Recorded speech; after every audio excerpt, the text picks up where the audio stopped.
وفتح عينيا على جنة الإنسانية.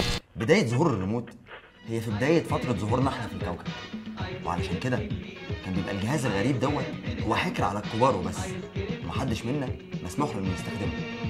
وبالليل كان بيتشال، وبابا بس هو اللي ليه سلطة انه يغير القناة. ولما كنت بتتسحب وبتاخد الريموت من المكان السري اللي بيخبوه فيه، واللي عادة بيبقى ورا رف الهدوم أو بين الهدوم نفسها، وبتيجي تكتشف الزراير اللي موجودة فيه، بتبقى مرعوب. كنا فاكرين إن زرار الزائد بيكبر حجم التلفزيون، وزرار الناقص بيقلل حجمه كده كله على بعضه كجهاز. عشان كده كنا بنخاف وبنرجعه تاني لحسن بابا يعرف إن إحنا لعبنا في التلفزيون ونترنم على المتين.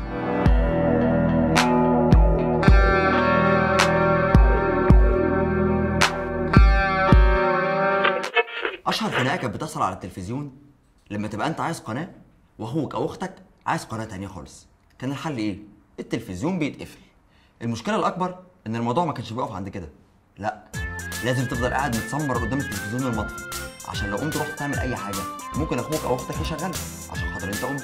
في بعض الاحيان بيتحول الموضوع لعين، يعني ممكن يكون اخوك مش عايز يتفرج على اي قناه، لكن عشان يخلص طار بايت بينه وبينك يروح يخترع اي حوار عشان يرخم عليك وانت بتتفرج ومستمتع، وفي النهايه التلفزيون يطفي. العيلة زمان. مشكله تانية خاصه باسطوره التلفزيون هي انه كان ليه سحره الخاص. بعد ما الاهل يناموا كل البرامج والافلام الحلوه بتيجي بالليل، فبتستنى لما الاهل يناموا تتسحب وتقوم بحركه تكامليه كاراتيهيه بهلوانيه بتستخدم فيها ايديك الاثنين.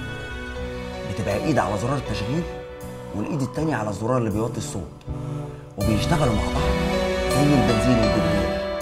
بتشغل دي وتدوس على دي في نفس الوقت عشان وقعتك سودا لو حد حس ان التلفزيون اشتغل بعد ميعاد النوم.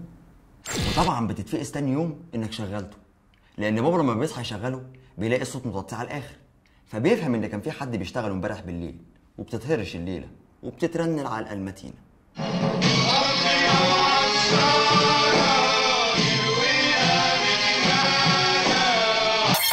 العيلة زمان. ليه كل برامج الاطفال كانت بتيجي الصبح بدري واحنا في المدرسه؟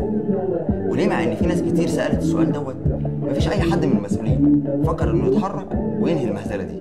التلفزيون كان اداه تعذيب كمان، وبيستخدم كتهديد طوال الوقت. لو ما اكلتش مفيش تلفزيون، لو ما شربتش اللبن مفيش تلفزيون، لو ما ذاكرتش مفيش تلفزيون، لو صوتك عالي مفيش تلفزيون، لو قلت ادبك مفيش تلفزيون، لو ما ضبطش سريرك مفيش تلفزيون.